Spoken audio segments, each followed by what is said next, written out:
কেন so called intelligent মানুষরা এরকম স্টুপিড কাজকর্ম করে? Welcome to Blockchain Insider. I'm Simon Taylor. I'm joined as always by Colin G. Platt. স্ক্রিনে যে মানুষটার ছবি দেখতে পাচ্ছ এ কোনো সাধারণ মানুষ নয়। এর নাম হলো ভিটালিক বুটেরিন, যে মাত্র 19 বছর বয়সে second largest crypto network Ethereum বানিয়ে ফেলেছিল।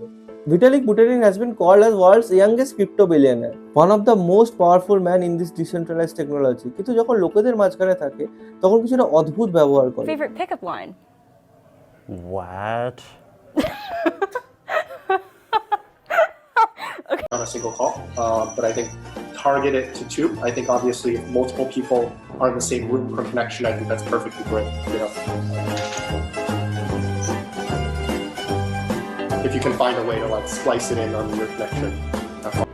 এই ক্ষেত্রে ভিটালিক একদমই একা নয়।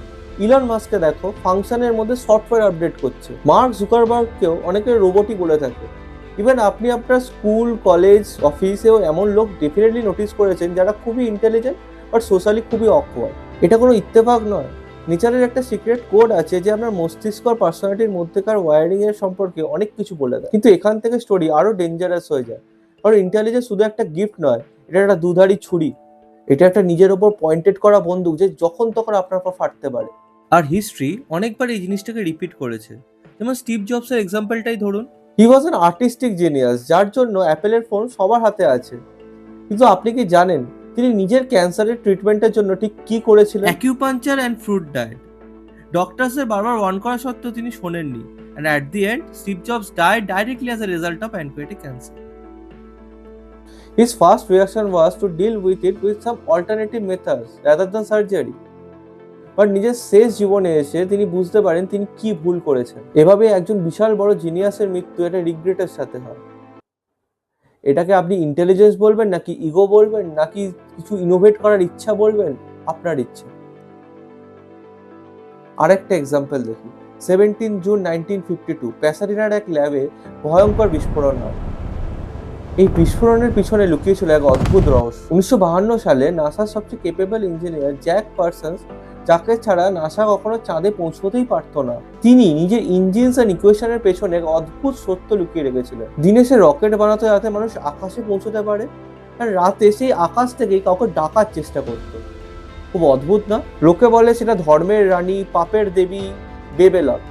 তার বাড়ি একটা মন্দির হয়ে গেছিল, হাওয়ায় ধোয়া আর দেওয়ালে লেখা থাকতো মন্ত্র। এবং হঠাৎ করে একদিন বিস্ফোরণ ঘটে। কেউ কেউ এটাকে বলে সায়েন্টিফিক ফেলিয়ার, আর কেউ কেউ বলে রিচুয়াল অসম্পূর্ণ ছিল। সত্যিটা কি সেটা এখনো পর্যন্ত জানা যায়নি। কিন্তু আসল প্রশ্নটা হলো, এরকম একজন জ্ঞানী মানুষ জাদুটোনা, অন্ধবিশ্বাসের মতো জিনিসে কেন বিশ্বাস করত? নাকি হাই আইকিউ বলা লোকজন কিছু অন্য কানেকশন ফিল করতে পারত, এটা সাধারণ মানুষ আমরা ফিল করতে পারি না? এর কারণ ছিল শুধু একটাই, এদের মস্তিষ্কে একটা ব্লাইন্ড স্পট ছিল, যেটা আপনারও আছে। ইন্টেলিজেন্স সম্পর্কে যা কিছু আপনি ভাবেন সেটা ডেঞ্জারাসলি ইনকমপ্লিট। নেচার আমাদের মস্তিষ্ককে এমনভাবে তৈরি করেছে যাতে সবার মধ্যে একটা ইউনিক কোয়ালিটি তো আছেই, কিন্তু আমাদের সবার মস্তিষ্কে একটা ব্লাইন্ড স্পটও রয়েছে। এটা কোনো থিওরি নয়, এটা একটা হার্ডকোর নিউরোবায়োলজি। আপনাদের মস্তিষ্ক একটা বড় কোয়ালিটি আছে, তার সাথে আছে একটা বড় ব্লাইন্ড স্পট। আজ আমাদের উদ্দেশ্য একদম ক্লিয়ার, রিয়ালিটি কোড বোঝা, যে ব্লাইন্ড স্পটকে আইডেন্টিফাই করা আর মস্তিষ্কের এই গ্লিচকে রিভার্স করা। এই প্রসঙ্গে আমার একটা ফেমাস কোড মনে পড়ছে, he who knows others is wise but he who knows himself is enlightened.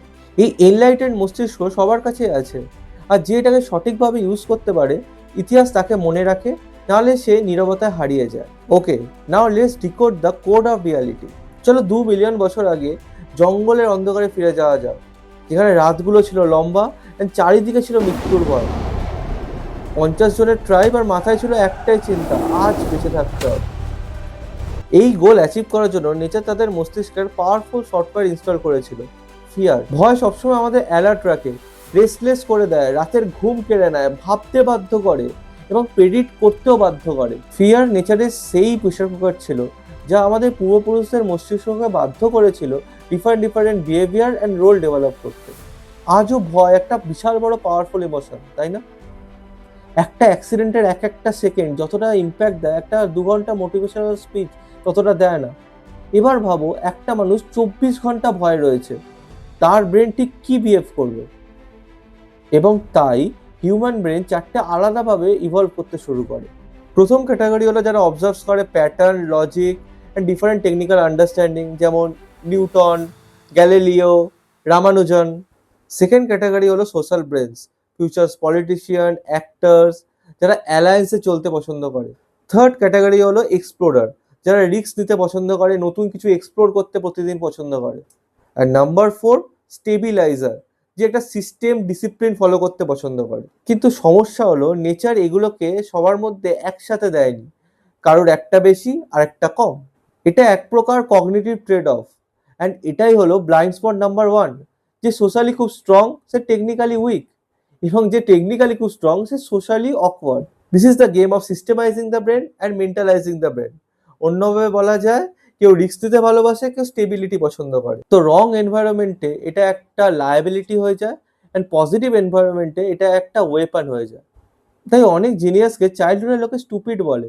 ADHD, autism এগুলো কোনো ডিফেক্ট নয়, জাস্ট ব্রেনের ডিফারেন্ট ভেরিয়েশন। আইনস্টাইনের একটা ফেমাস কোট আছে, ইফ ইউ জাজ a fish by its ability to climb a tree, then it will think entire life that it is a stupid. But nature কেন সবাইকে পলিম্যাথ বানায়নি, যার মধ্যে 4টে ক্যাটাগরি আছে?